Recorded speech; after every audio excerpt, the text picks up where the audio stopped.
Hey Hey, y'all. we are Hey. back again. You moving out or you No, moving I'm in? moving in. Okay. Hey y'all, welcome to An Unscripted Beautiful Life. We are the beautifuls. And I got my coach shirt on today because we life coach. Really? Nah, just Really. coach, just coach, just coach, just coach. No life coach.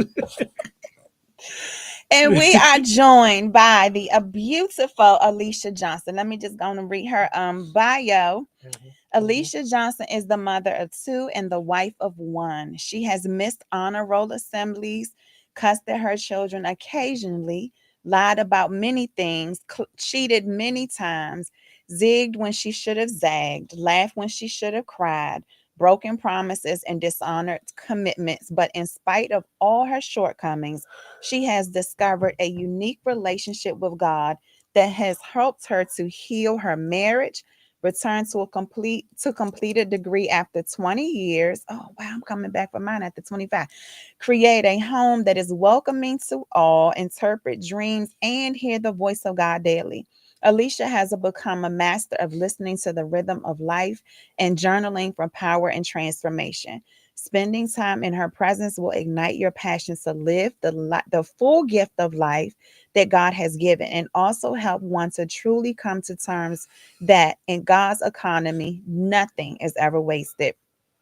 It is her sincere desire to help everyone identify what God is calling them to do. Everyone has a unique purpose, and her mission is to share with you the beautiful secrets that lay right before your eyes. It's all yours for the taking.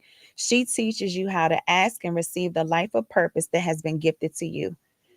Bring me your broken, disheartened, and mediocre lives, and I will show you how to live again. That's what she says. Hey, beautiful. Hello, hello, hello. Thank you for How does having it me. how does it feel hearing all of that? I wrote that over, I don't know how many years ago.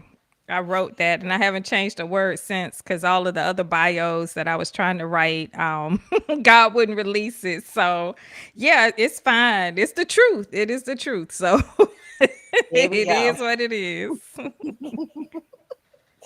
Well, thank you for joining us here tonight, but also thank you for your yes to being a speaker at a beautiful encounter. We are so grateful. Um, this manifestation of an unscripted beautiful life actually is your doing.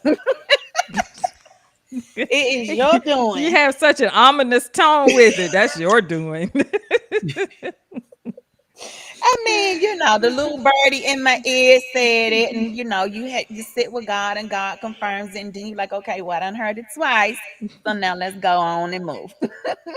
I love it. I love it. And I I would love it. say thank you for helping us mend some parts of the marriage and in the house as well. Because I don't know if we would have been able to get through without this. But first, can I ask you, you all right? Because you look like you over here suffering a little Yeah, bit. my allergies, y'all. I just came from outside with the dust flying around. Oh So y'all know no. it's spring season. My allergies are killing me with this I'm like, dust you crying flying around. already? Yeah, I cry a little bit. Just a little bit. I try to blame it on the dust. I try to blame it on the dirt. I'm sorry. I'm sorry. It just gets like that sometimes. You know? I love it. I love it. So, what does it mean to walk in purpose? Oh, Frida does hear the feedback. Oh, We you just hear want y'all it? to hear it twice. That's all. Oh Yeah, Frida, we wow. don't know what's going on. I have no idea. I can try to switch to my internal microphone. That help any? Do y'all Do hear y'all hear feedback feedback still? still? Oh, Oh, that's that's worse. worse. That's worse. The feedback is louder. At least on our end, it's now louder. Oh, that sucks. Okay, how about now? That's Frida, better. don't be Don't be laughing at laughing at us. us. Oh yeah, Oh yeah, yeah, yeah. We yeah, got both. We got we it. got it. That's even worse. Is that Is that worse? worse? Yeah. Yeah. Yeah, that Yeah, was that was worse. worse. Oh wow. I don't know. I'll just go back to this. And then you're very low. Okay, now is this We better? trying to figure that out. Let's see. Cause I didn't It's even. still like very faint in the background. Y'all just gonna have to hear a little feedback. Hopefully, it's not gonna Okay, prevent maybe. y'all from hearing us down. Yeah, maybe y'all are Nikki just. said it's the volume down on your phone. Yeah, I'm not even using my phone right now.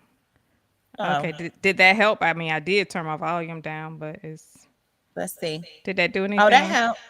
Did that help? Oh, No. no, No. that's still there. Oh, hold on. Let me try. Hold on. Let me try something. Okay. Can you hear me now? We can hear you. Can you hear me? Oh, I No. think that's good. Yeah, I think that whatever you did it. Because I'm Okay. trying to talk loud. You can Can you hear hear? me, Yeah. but Uh-huh. I can't hear you. But you can't. Oh. Oh, this is hilarious. What You in know the? what? The devil is a lie. Cause you Oh know my what? God. Jay Okay. So said we let me sound do like we on the this. quiet Okay. storm. So you can. There's no feedback there, right? Correct. Okay. So hold on. It's no Hold on. Let me feedback. do this. This is crazy. Tiff, Mike was trying to help.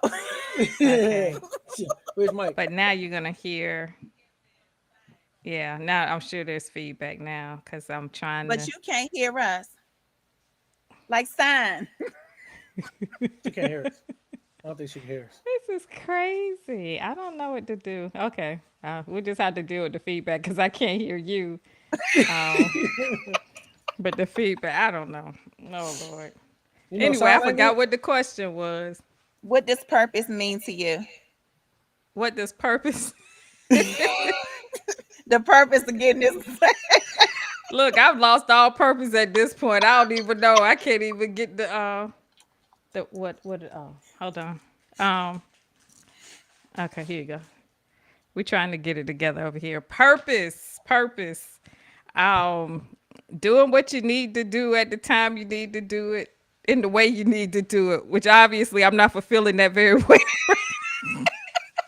I'm trying to, I swear I'm trying to walk in my purpose. I'm like, Lord. I don't Mm-mm. hear it now though. I think it's fixed. Okay, maybe They might hear it. I If need to y'all hear. can y'all still hear the feedback? Is it gone? Okay. We Looks like we might be a go. Okay, good. All right. I'm not touching anything. we got whisper. Yeah, whisper. Okay, we're good. Ears up. Okay. Okay. All right. Okay. I think we're Sis says good. she gonna sign. Oh, it's only when I talk. Uh oh. So it's not even me. No, because I only hear it when I'm. Oh, Tiff said it's fixed. It's a Okay, lot better. I didn't do anything. I don't hear it when you when you mute is gone. Okay. I'm not muted. I'm not touching anything. I'm We, done. listen, hopefully y'all can hear us Y'all get hear through me? it Just enough. keep that over there. Andre It's said not. he gonna whisper. Can y'all hear me? Okay. I'm pushing all electronics away from me. So we'll Really? So y'all gonna blame it on me? I, I ain't blaming it on nobody. Well, I did say the power of my voice right, so now y'all get it double. Now you get it double time.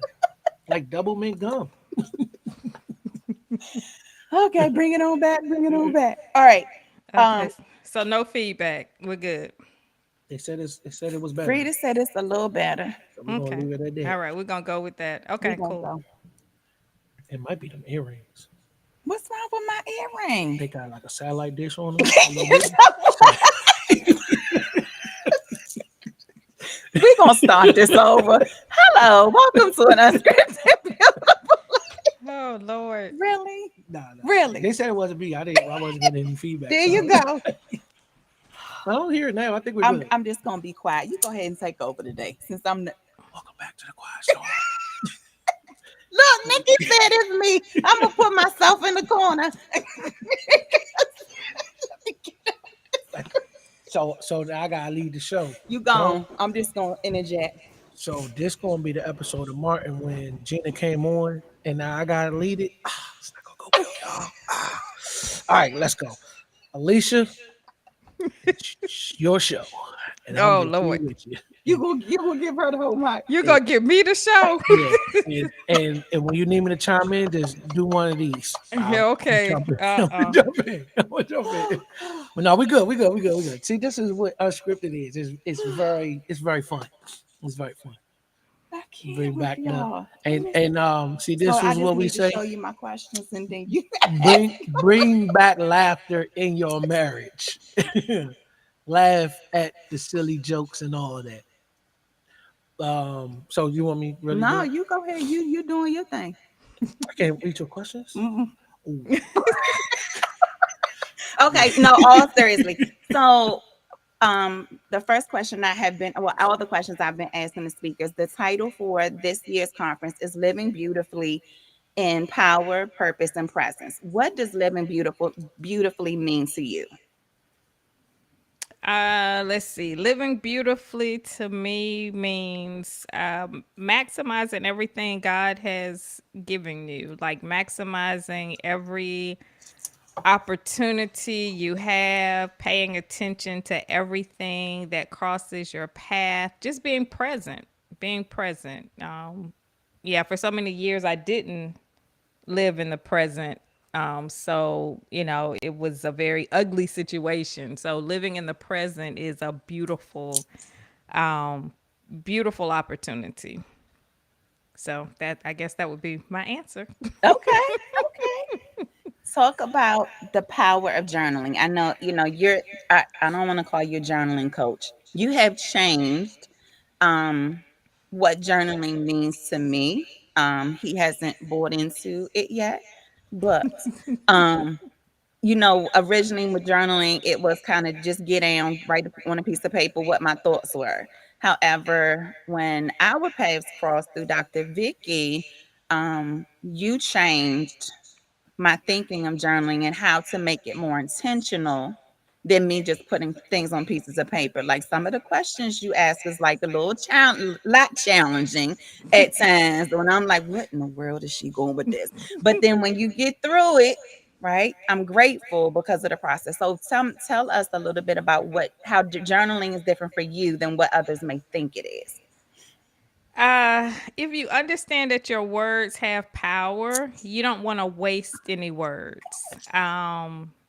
You don't want to um, you want to harness every aspect of the words that you speak. And so for me, journaling evolved into an actual tool, a process. It evolved into a lifestyle. For so many years, I would journal like everybody else. I would have journals that were venting. I would have journals that were disjointed. Journals where, oh, the sky was sunny this day. I got in, I want to quit my job. I want to travel here. I want to do this. And then, it's just a hodgepodge of everything. And those are fun to read, reread, and reflect on. But when you get to the place where you're just rereading scattered thoughts and you're just rereading moments and pockets in time, there's no benefit to that. So you want to, at a certain age, I would say everything. How can I put it? You want to account for all of your time, and you don't want to just waste time drifting and, just having meaningless thoughts and meaningless, just random, thought processes and everything. And so the journaling for me, I got to the place where, God, I want this. I want you to show me what journaling can be. I want you to show me the power in it. I need you to show me how this work can transform my life. And so that's kind of how it started, as a journey of true transformation. And over the course of time, you start to put the pieces together. You start to see how your words really do have power. You start to see how, um, God is the creator of time and God is not bound by time. Like when you journal with purpose, power, and passion, you're going to see evidence of heaven. You're going to see evidence of heaven whispers and God, God's DNA, if you pay attention to all of the details and the signs. So that's how journaling kind of changed for me, and that's how I use it. Okay. My What do you tell Well, someone how is it that his who mic? don't I like? mean, y'all sharing the It's same the mic. I'm same so I mic. confused. told you it's the satellites. I'm so confused. So y'all for real don't hear him doubling? When I That talk, do is y'all hear me? hilarious. They hear me. It's just in the background a little bit. I hear you. So Yeah, how? I don't know. So what would you say to someone who doesn't really like to write? And I'm also gonna say, what do you say to me? Because I don't like to write. I I don't like writing. It's it's hard. Um, what would I say to you? Well, the thing about journaling is that journaling is more for you than for anybody else because it serves as documentation. And writing it down, you don't realize the power of it until time passes, until you're able to for me for example, a lot of the information that heaven will give you, it will come by way of downloads, it will come by way of you may be inspired to do something. It will come by way of however God speaks to you. That's good for you. That's good because you know that God spoke to you. But the documentation serves others. The documentation helps others to see that you're not cuckoo for Cocoa Puffs. Like it helps you to solidify your relationship with God in a way that people can put it together at a later date. And so you have to determine how serious you are about wanting to be evidence for heaven's existence. You have to determine how much you want to be, air quote, used by heaven. And so for me, the documentation piece for me is proving that heaven is real. Like I can like by writing it down and putting certain things down and putting the pieces together, the documentation is there. And so I need the documentation. So first I know I'm not crazy. And then secondly, it serves as confirmation for those who come after that experience, if that makes sense. So it's one thing for me to say, oh, this happened on such and such a date. But then for me to have the actual documentation, I can go through my journals and say, wait, what date was that? And then it'll be, yeah, I remember that. Like when Mike and I put stuff together, it's like, oh, yeah, I do remember. You wrote that down? Yeah, I sure did. And so the documentation serves as evidence of God's existence. So That's that's why journaling and writing things down is so important for me. So this is that 4 o'clock in the morning journaling time. Yes, sir. That's what this is. Or I mean, and we see the thing about 4:35 a.m. Now that we have two sessions, that's my service. That is my commitment to heaven to help people to carve out time for people that say they don't have time. So that is my instruction from heaven to honor my word. But journaling can be done at any time of the day. I keep a journal next to me. I'm constantly you know, documenting things and things like that because it's become more of a lifestyle. But you don't have to do it at air quote any particular time. Once you really, how can I put it, get into the flow of it. But the 4:35 a.m. is more about seeking God first, putting heaven in the right position, and structuring your day accordingly. So they're varying components to the journaling work. Journaling can be done at any time, but to amp up the power of it, you want to strategically place yourself in position to hear the most from heaven. And that's what 4:30 and 5 a.m. does for you because you're not competing with the world. that's good. Got you. Y'all just gonna have to get past the echo. That's the early bird gets the worm. statement. So you talk about the time. That's what let's talk about 12 hours for God, 12 hours for man. For those that don't know, what does that mean? What does that look like? So for me, I was at a point where I was exhausted like all the time. And I was doing, you know how we talk about being in the world, not of the world, and all of that. I was definitely of the world and in the world. I was all in. I was like overtime. I was, it was amazing, how much little, how can I put it? How little I was spending with God and with even myself and my family without some interference from the world.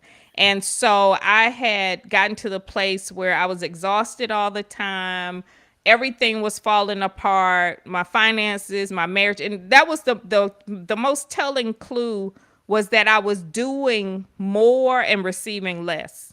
Like I was doing so much overtime and still had money problems. I had more money than I ever had before, and I'm still struggling. I was, attending more PTA functions and more, and still didn't know what was going on in my children's life. It was crazy. Like the more I was doing, the less I was receiving.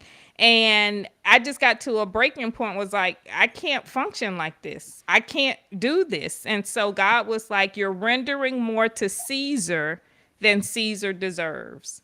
And so it was just so simple. It was just like God speaks to me and like downloads and visions.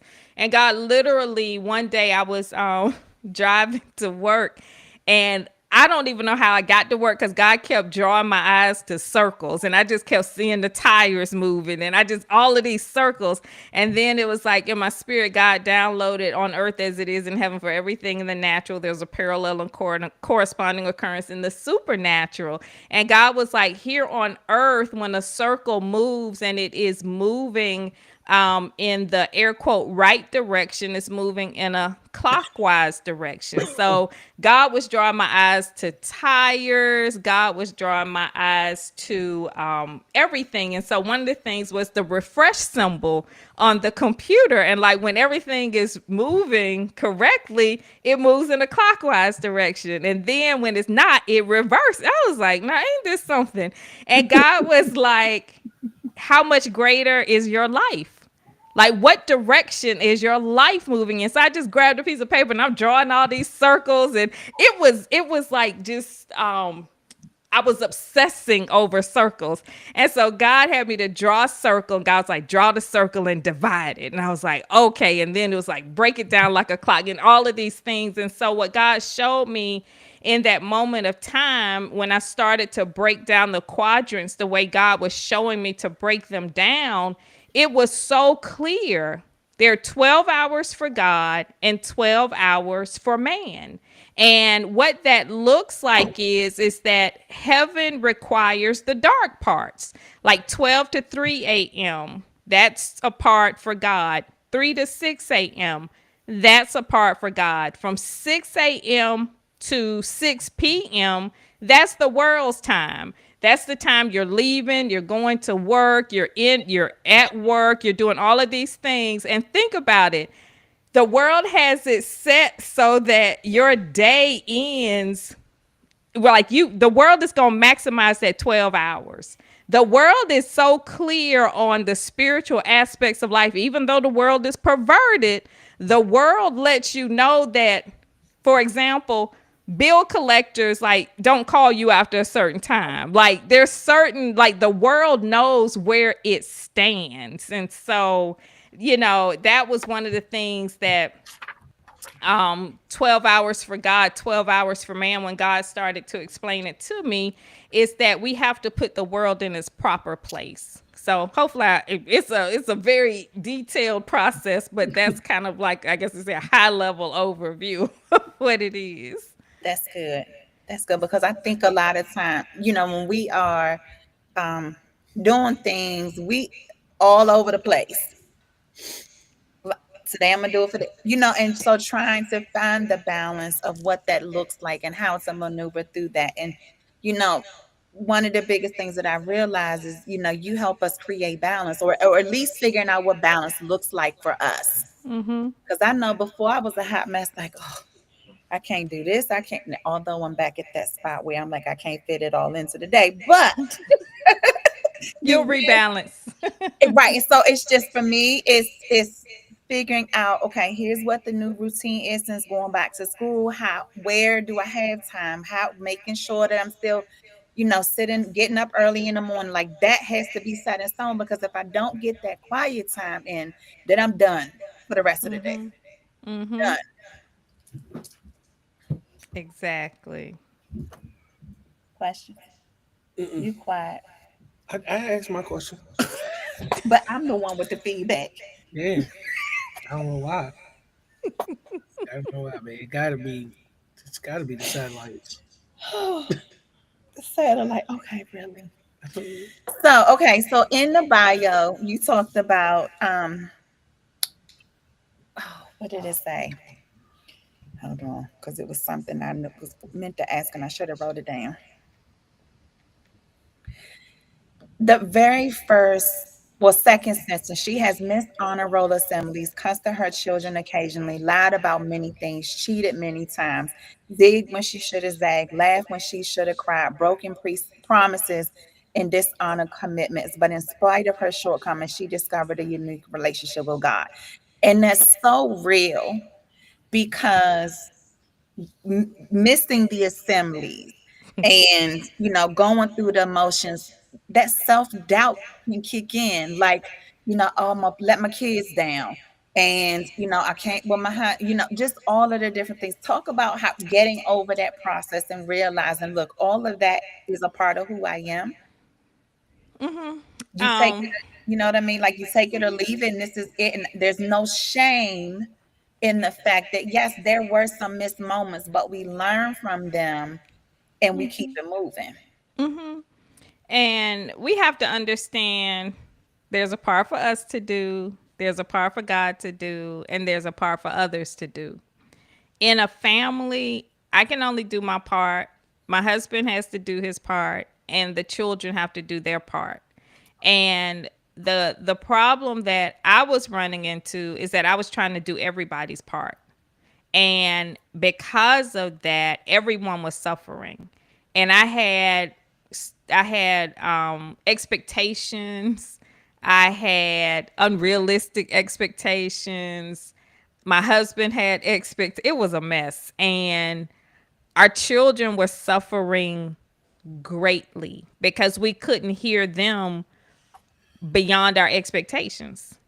And our son, more so than our daughter, was crying out more than the out of the entire family.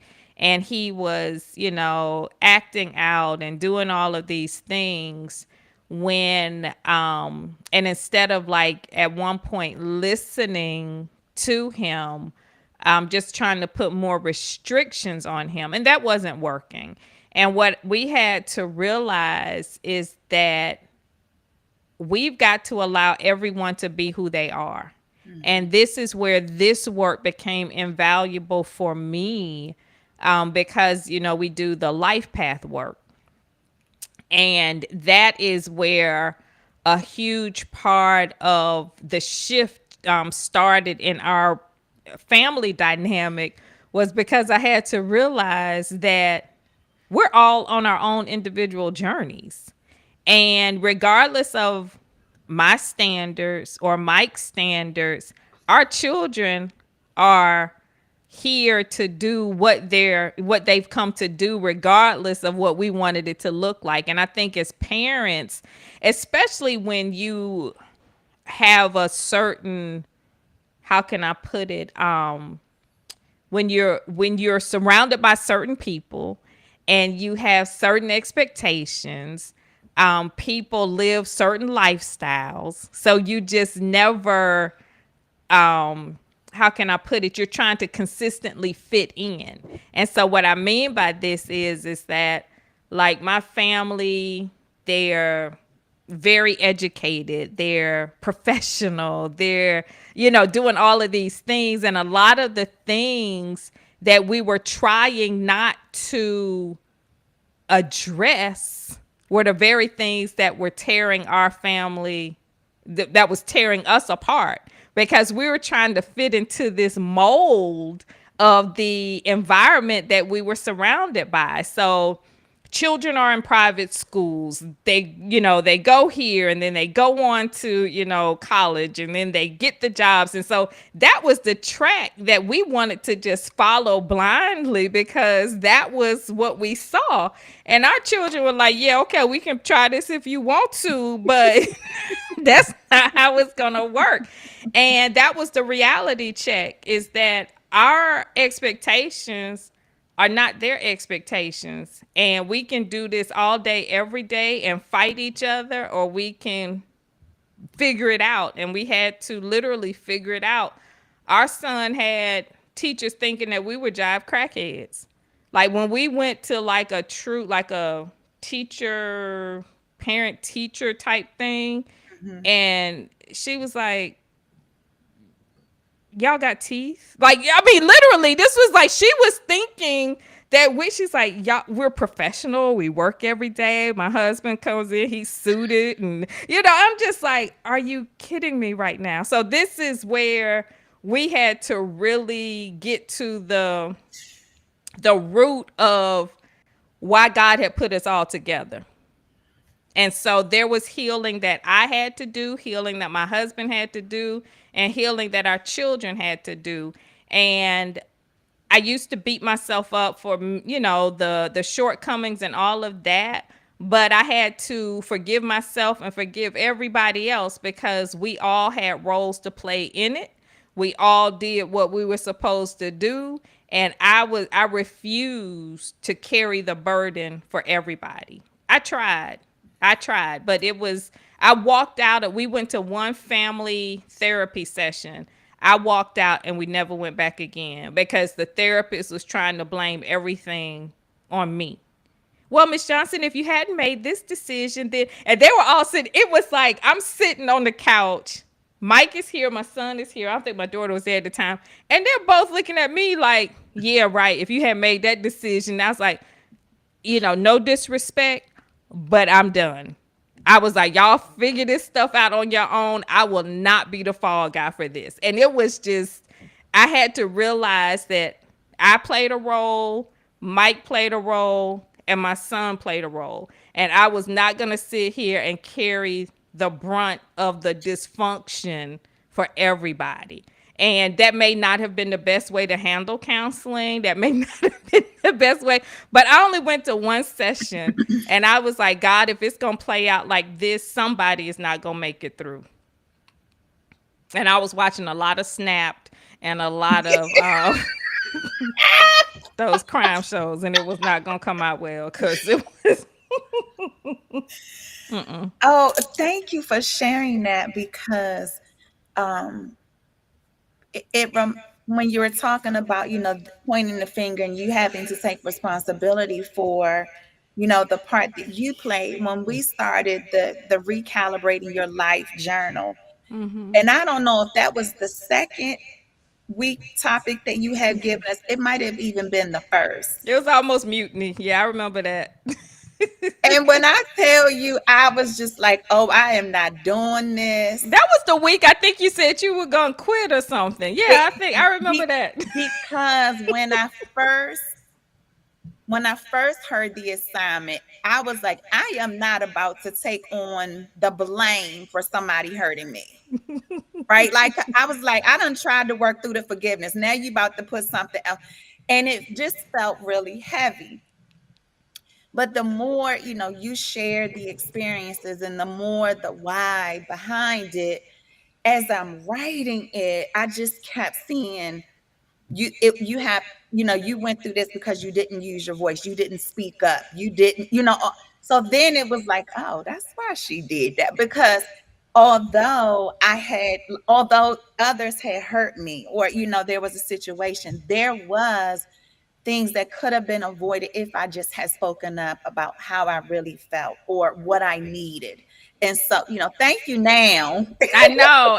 That's why when people come at me at the beginning, I just laugh. I was like, they just don't understand it. They're gonna be all right. Poor And little so Tink Tink, her gonna be and okay. so now when I'm here, I'm like, okay, I hear you say buckle up, buttercup, because it's like, like when it first hits you, it's like, oh nah, I ain't signed up for this. Like I did, but then as you stay the course and you work through it, it's then God is like, this is why I needed you to go through this. Like it may not happen during the week. You tell us that it's a, but then it comes eventually, and you like, oh, that's why you had to do that. Like it makes sense now. So And yeah, it's like, I know people, the whole controversial thing about the movie Sinners.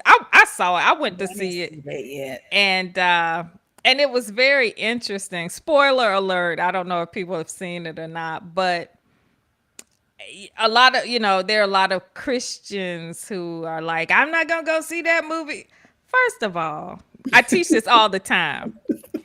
You have to be a formidable opponent for the enemy to do anything to you. Okay, most people are not that deep in that root, and people have made the spirit realm out to be something that is not. People act like if you walk into a casino, all these spirits gonna jump out and jump in the car with you and gonna drive home with you. Baby, if if it doesn't matter where you are, you can be in a grocery store, and if the enemy has you marked, you will be um targeted. Okay, so don't act like going to a particular place or something like that is going to how can I put it, alert the enemy. The enemy, if the enemy is after you, the enemy is going to get you. Okay, so you have to be a formidable opponent.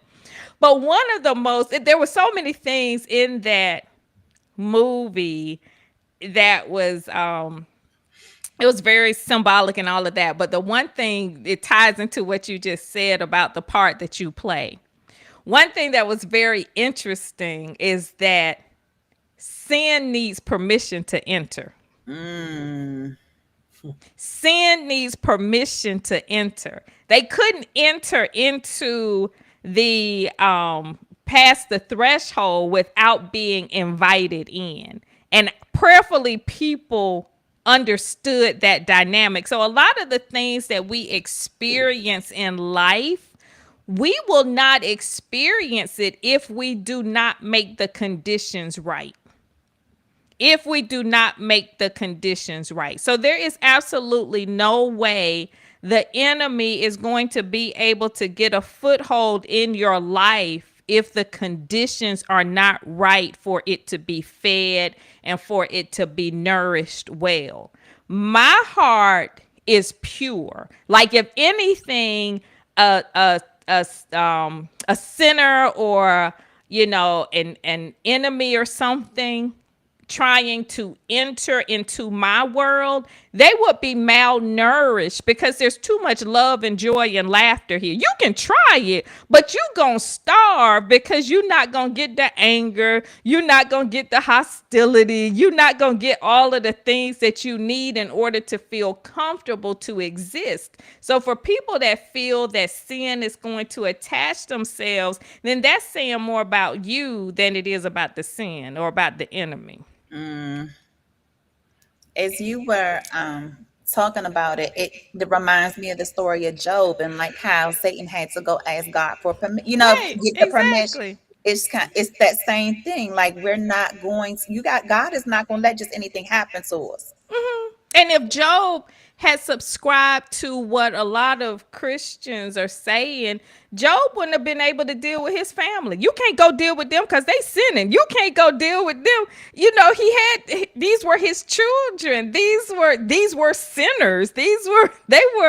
They were obviously rambunctious because that dude was praying for them all the time. And this is his flesh and blood. So, people would be like, you can't be around, but that's my family. So what are we supposed to do? You Right. don't run from every instance. This is saying, this is a bad, for me, it's a bad reflection of who God is in your life. If you running from everything that goes bump in the night, how big is your God? I mean, like seriously, like, oh, don't do that. What? God can't handle that? God can't handle that?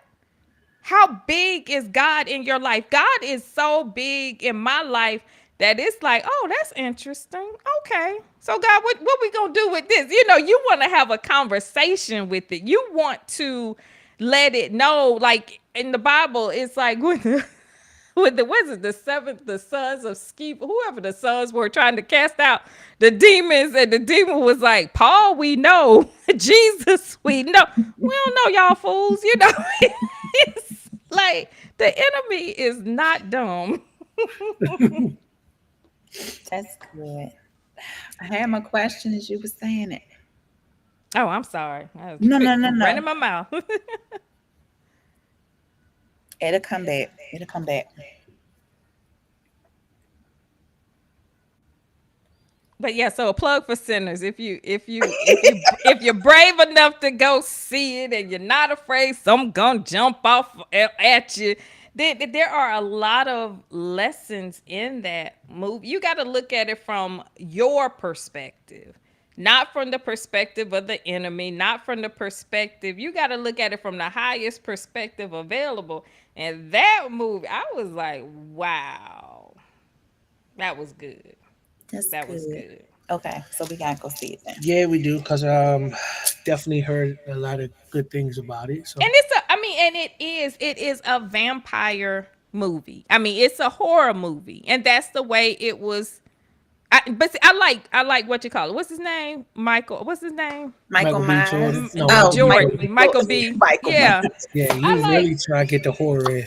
Yeah, I like him, and I just want to support. At this point in time, I want to support all my people all the time. So whatever it is, you take what you need from it and keep moving. But don't let anyone deter you because of their wherever they are in life. Get your own understanding. Get your own and take your Bible with you if you need to. Like, go on and Not the take Bible. some holy water with you if you need to. You know what I'm saying? Like, Tip says, "See, no, I'm good." And she Um, said she was scared. She's stirred. um, you talk a lot about everything is encoded in the process, and we all get through bumps in the road. The trials come, the storms come, and you like, you know, other than saying "buckle up, buttercup," right? You say everything that we need to get through it is encoded in the process. For those that don't know, what does that mean? that means that our time here on earth has been accounted for. So, however many years you have here on earth, everything, every move, every thought, every encounter has already been accounted for. You are the part of the equation that is how can I put it? You are the variable, okay? It doesn't matter if you zig or if you zag. That move has been accounted for. The problem is that so many people will make a move, get 3 or 4 steps in out of a 20-step process, and then decide, I don't want to do this no more. And then they move on to something else, not understanding that once heaven connects and once heaven says yes, that yes is activated and in effect until you reach the blessing, until you reach whatever it is that heaven has promised you. So, all of the joy, all of the pain, all of the laughter, all of the provision, all of the lack, everything that you need to learn through this process, to grow through this process, and to prosper through this process is encoded in the process. Most people don't understand what a process entails. Most people think that a process is one good thing after the next good thing, after the next good thing, after the next good thing.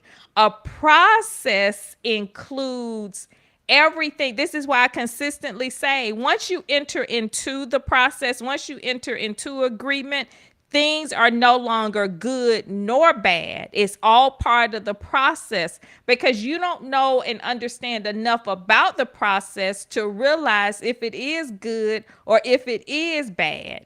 That's good. And so this is why you have to understand everything you need is encoded in the process. That's good. And part of what you say about that is don't quit another thing. Do And not so quit. now, anytime I'm facing that voice is like, "Don't you quit? Don't you quit?" Like I can't quit. Like if God allow it to cross my path, then it's I can't quit. So when the mentoring program gets hard, I can't quit. When No. the 5 and 6 year olds cutting up in the classroom, I can't quit. When the assignments for this childhood education class too hard, I can't quit. Right. And it'll all when the end comes, it will be such a smooth transition that you realize that your quitting would have been like a heart, like a you severed an arm or you've done something that can't be repaired or replaced. But when heaven does it, that cycle is closed so perfectly that you can't even see where the opening was. It's such a That's smooth good. transition. You don't miss anything. You don't have to go back and wonder if you don't have all of those attachments. It's just smooth. That's good. And God, and that's the thing. I don't think most people realize how much heaven wants us to win.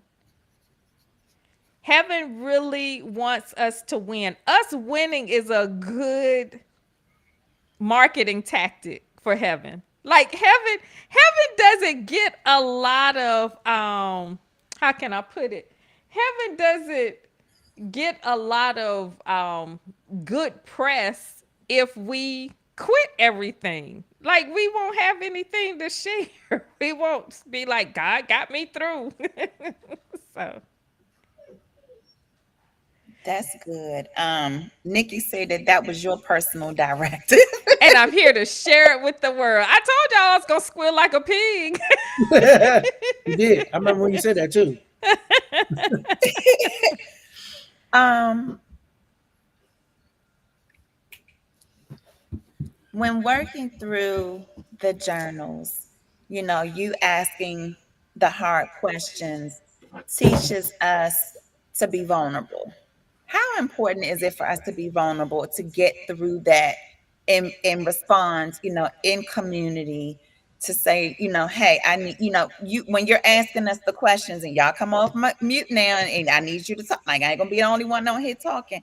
What Mhm. is how important is it to be vulnerable when we're working through the process? Oh my gosh. First of all, you have to understand that we have created a safe space. We have been curating this space for years.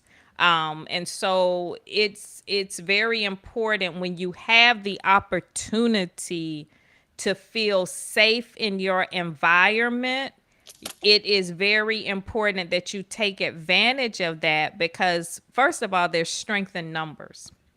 And when you allow yourself to be truly open in who God has created you to be, where two or more are gathered, it's not just us there. Heaven is there with us. Heaven is present. And so there is a healing that takes place. There is the equal the like heaven is yoking itself with us. Like we're all carrying each other's burden.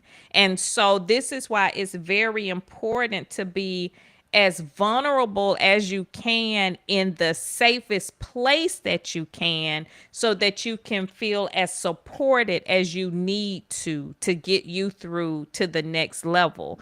And so a lot of times people have a problem being vulnerable because they have never been in a truly safe space. And so this is why for me, it is very important for, this is why the 5 a.m. sessions are closed, per se, because of the work that we're doing and the depth in which heaven is taking us. I can't run the risk of that being contaminated. And Mm, so that is why being vulnerable in a safe space is an opportunity to heal in a way that most people will never experience. So when you have the opportunity to be supported and to be around people that care and love you and are on the same journey, please take the opportunity because there is definitely healing in that space. that's good. I love what you say about, not contaminating the space, because how many times, you know, let's say if you're an entrepreneur or a your business, that you'll ha- aim for this big thing, but realizing when you get the people get in there, the energy's off and people fussing and fighting, and you like, okay, what just happened here? And so, I love that you share that book, and especially when you always talk about the power of one, and how, when whatever we do, just focus on the one. Because when I'm speaking my truth now, when I'm looking at the numbers and I'm like, no, God, you told me to do the banquet room, and then I'm sitting back and I'm like, I ain't got but 10 people in this banquet room. Like, what we gonna do? I realized that I had shifted. I was trying to shift it because all the event, we had a whole lot of people last year. We were at capacity. So then that means now I need to go to the biggest space. But then times have changed, right? The administration changed. And so now it's darker moments are beautiful, and think, just what have you. And for me, that was hitting me personally, because I felt like as if I was failing, because I could, I had the people, I couldn't get the same amount of people in before. And I'm like, I got this big bill to pay, whether they in there or not. So it was like, ooh, what we gonna do? What we gonna do? But then being able to go back, and God had a hard conversation with me, and it was the reminders like, don't worry about the numbers. And then, okay, let me pray on the hotel, and then them saying that we can work it out with you. But that's all about trusting the process and understanding that how it looked yesterday may not necessarily be how it's supposed to be for today. And so I had to be in the moment of just saying, okay, God, what you need to happen? We're not gonna have a big event this year. And I'm okay with that, because I know now it's gonna be even more powerful because it's going to be an intimate space. And God is a creator and not a duplicator. So when we expect heaven to duplicate something that heaven has already done, heaven is gonna look at you like, I did that and broke the mold. Like that's a done deal. And this is where the world misses so many opportunities, because when we consider ourselves spirit-led entrepreneurs, and spirit-led entrepreneurs do not look like worldly entrepreneurs. The world will tell you find someone who's doing what you want to do and copy them.